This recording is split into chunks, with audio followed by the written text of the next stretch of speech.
सम्मानित साथियों, जय हिंद। साथियों, आइए आज के इस कालखंड में हम जानते हैं कि इस वर्ष कोविड-19 महामारी की वजह से हमारे विद्यालयों में स्वतंत्रता दिवस समारोह किस तरह से मनाया जाना है। और साथियों, इस संबंध में निश्चित तौर से शासन के द्वारा दिशा निर्देश भी प्रदान किए गए हैं, जैसा कि आप शासन के उस आदेश को यहाँ पर देख रहे हैं। और साथियों, इस आदेश में प्रदेश भर के समस्त कार्यालयों में, ठीक है, विभागों में किस तरह से हमको स्वतंत्रता दिवस पर्व को मनाना है, उस संदर्भ में दिशा निर्देश और जानकारी प्रदान की गई है। तो साथियों, इसी तारतम्य में हम हमारे विद्यालयों में किस तरह से स्वतंत्रता दिवस समारोह मनाएंगे, उस बारे में इस वीडियो में चर्चा करता हूं। और देखिएगा, कुछ प्रमुख बिंदुओं को, जो आदेश में दिए गए बिंदु हैं, उन बिंदुओं में से कुछ प्रमुख बिंदुओं को मैंने इस ग्रीन बोर्ड पर लिख करके रखा है और यहीं से हम एक एक बिंदु पर चर्चा करते हैं। साथियों, जैसा कि यहाँ पर मैंने लिखा है शीर्षक की स्वतंत्रता दिवस समारोह वर्ष 2020 मनाने हेतु दिशा निर्देश। साथियों, यहाँ पर बहुत सारे दिशा निर्देश, जैसा कि इस आदेश को यहाँ देख रहे हैं आप, तो इस आदेश में बहुत सारी बातें, बहुत सारे दिशा निर्देश आदेश दिए गए हैं, ठीक है। किंतु मैंने जो हमारे विद्यालय से संबंधित आवश्यक हैं उनको मैंने यहाँ लिख करके रखा हूँ और मैं उन्हीं पर चर्चा भी कर रहा हूँ।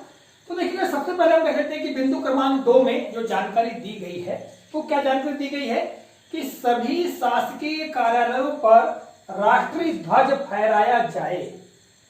कार्यालय प्रमुख द्वारा प्रातः 8 बजे अपने विभाग के अधिकारी कर्मचारियों को सीमित संख्या में कार्यालय भवन पर राष्ट्रीय ध्वज फहराएंगे तथा इस अवसर पर राष्ट्रीय गान गाया जाएगा। साथियों, स्पष्ट रूप से जितने भी बिंदु दिए गए हैं इस आदेश में, तो बिंदु क्रमांक 2 की हम बात करें तो बिंदु क्रमांक 2 में समस्त शासकीय कार्यालयों की बात की गई है। तो शासकीय कार्यालयों में हमारे विद्यालय भी शामिल होते हैं, ठीक है। तो हमारे विद्यालयों में जो संस्था प्रमुख अर्थात प्रधान पाठक है, प्राचार्य हैं, ठीक है, इनके द्वारा प्रातः 8 बजे, ठीक है, अपने जो विभाग के अधिकारी हैं, कर्मचारी हैं, सीमित मात्रा में, सीमित संख्या में भी उपस्थित हो और जो कार्यालय भवन है उस पर जो ध्वज है, राष्ट्रीय ध्वज, उसको फहराया जाएगा और इसी अवसर पर राष्ट्रगान भी गाया जाएगा, जैसा कि यहाँ पर स्पष्ट किया गया है, ठीक है। अब साथियों, हम आगे बात करते हैं बिंदु क्रमांक 4 की। बिंदु क्रमांक 4 पर जो बात दी गई है, देखिएगा, मैं अंत में आपको बताऊंगा भी, और भी जो महत्वपूर्ण बिंदु है उनको मैं आपको उस आदेश में पढ़कर बताऊंगा। किंतु यहाँ जो ग्रीन बोर्ड पर मैंने लिखा है, उन आदेशों को पढ़ते हैं और उनके बारे में समझते हैं कि हमको करना क्या है। स्वतंत्रता दिवस के कार्यक्रम में जन सामान्य एवं स्कूली बच्चों को शामिल नहीं किया जाएगा।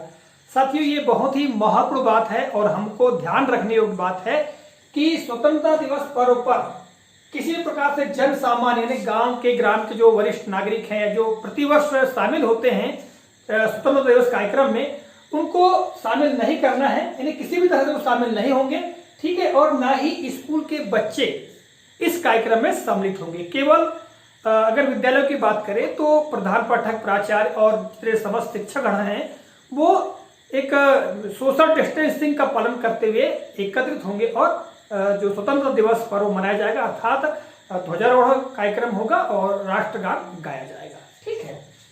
आगे हम बात करेंगे बिंदु क्रमांक 6 की। तो साथियों, बिंदु क्रमांक 6 में दिया हुआ है कि स्वतंत्रता दिवस पर कोई सांस्कृतिक कार्यक्रम आयोजित नहीं किए जाएंगे।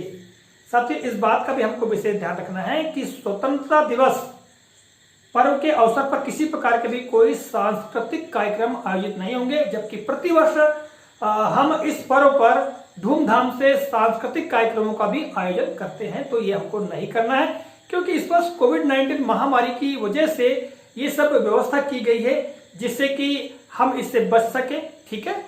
और साथियों, आगे बिंदु क्रमांक हम 9 पर देखें तो स्वतंत्रता दिवस 2020 के अवसर पर प्रदेश में स्थित मुख्य सार्वजनिक भवनों एवं राष्ट्रीय महत्व की इमारतों में दिनांक 14 एवं 15 अगस्त 2020 की रात्रि को प्रकाश की व्यवस्था की जाए। और आगे दिया हुआ है कि इस संबंध में होने वाला व्यय संबंधित शासकीय विभाग अपने विभागीय बजट से करेंगे।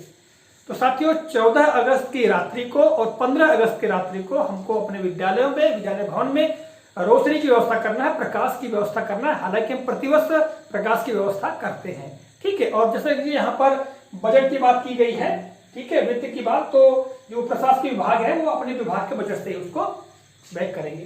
तो साथियों ये कुछ प्रमुख बिंदु थे, ठीक है, जो कि हमारे विद्यालयों में स्वतंत्रता दिवस पर्व हम किस तरह से मना सकते हैं, है ना, इस बारे में मैंने बताने का प्रयास किया।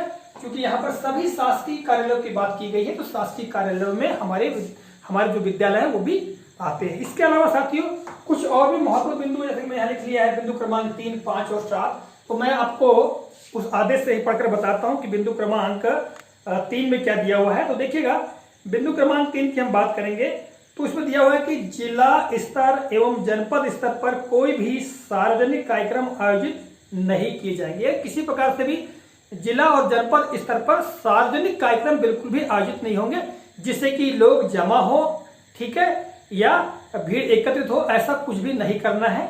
और विशेष तौर से हम सभी को सोशल डिस्टेंसिंग का पालन करना है।